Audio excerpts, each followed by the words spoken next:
आकाशवाणी नागपूर. नेहा क्षीरसागर आपल्याला ठळक बातम्या देत आहे. सातपुडा पर्वतरांगेतील निसर्गरम्य परिसरात लहान महादेव म्हणून प्रसिद्ध प्राचीन शिवलिंग ढगा येथे स्थित आहे. प्राचीन काळापासून या ठिकाणी 3 दिवस भव्य यात्रा भरते. ढगा येथे प्राचीन काळात धौम्य ऋषींनी तपश्चर्या करून येथील दगडाच्या कपारीत शिवलिंगाची स्थापना केली होती व तेव्हापासूनच या प्राचीन शिवलिंगाचे महत्त्वाचे स्थान आहे. धौम्य ऋषींच्या नावावरून धाम नदी हे नाव पडलेले आहे.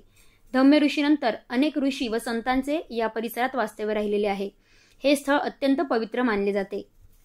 राज्यातील दिव्यांग युवांना प्रशिक्षण देऊन समाजाच्या मुख्य प्रवाहात आणण्यासाठी तसेच त्यांचे आर्थिक स्वावलंबन होऊन रोजगाराच्या संधी दिव्यांगांनाही उपलब्ध होण्यासाठी राज्य शासन प्रयत्नशील आहे.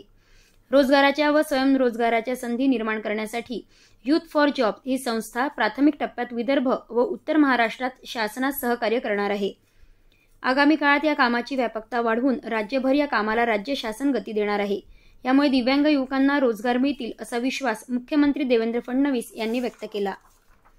नाशिक आणि त्र्यंबकेश्वरमध्ये 2027 मध्ये होणाऱ्या सिंहस्थ कुंभमेळ्यासाठी वेगळे कुंभमेळा प्राधिकरण निर्माण करण्याच्या सूचना मुख्यमंत्री देवेंद्र फडणवीस यांनी आज मुंबईत आढावा बैठकीत दिल्या. सिंहस्थ कुंभमेळ्याचे नियोजन सुव्यवस्थित व्हावे, सर्व यंत्रणांचा समन्वय व्हावा, कुंभमेळ्याची कामे गतीने व्हावीत यासाठी कुंभमेळा प्राधिकरण तयार करावे. त्यासाठी कुंभमेळा प्राधिकरण कायदा तयार करून कुंभमेळ्यासाठी लागणारे मनुष्यबळ कुंभमेळा प्राधिकरणाच्या अखत्यारीत घ्यावे अशा सूचना मुख्यमंत्र्यांनी या बैठकीत दिल्या. प्रयागराजमधली गर्दी पाहता नाशिकमधल्या सिंहस्थ कुंभमेळ्यासाठी आणखी 4 ते 5 पट गर्दीच्या अनुषंगानं जास्तीचे नियोजन करण्याचे निर्देशही त्यांनी दिले. डिक्कीचे संस्थापक चेअरमन तथा IIM जम्मूचे चेअरमन पद्मश्री डॉ. मिलिंद कांबळे यांचे राष्ट्रसंत तुकडोजी महाराज नागपूर विद्यापीठात व्याख्यान आयोजित करण्यात आले आहे. जमनालाल बजाज प्रशासकीय भवनातील सभागृहात शुक्रवार दिनांक 28 फेब्रुवारी 2025 रोजी दुपारी 12:30 वाजता व्याख्यान होणार आहे. पदव्युत्तर राज्यशास्त्र विभागाच्या वतीनं आयोजित महादेव हरी वाठोडकर व्याख्यानमालेत पद्मश्री डॉ.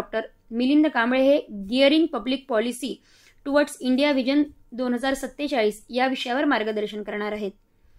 गेल्या 24 तासात मध्य महाराष्ट्रासह विदर्भात अनेक ठिकाणी किमान तापमानात किंचित वाढ झाली आहे. याबरोबरच हे ठळक बातमीपत्र संपलं. यापुढील ठळक बातमीपत्र उद्या सकाळी 10:58 आपण ऐकू शकाल. नमस्कार.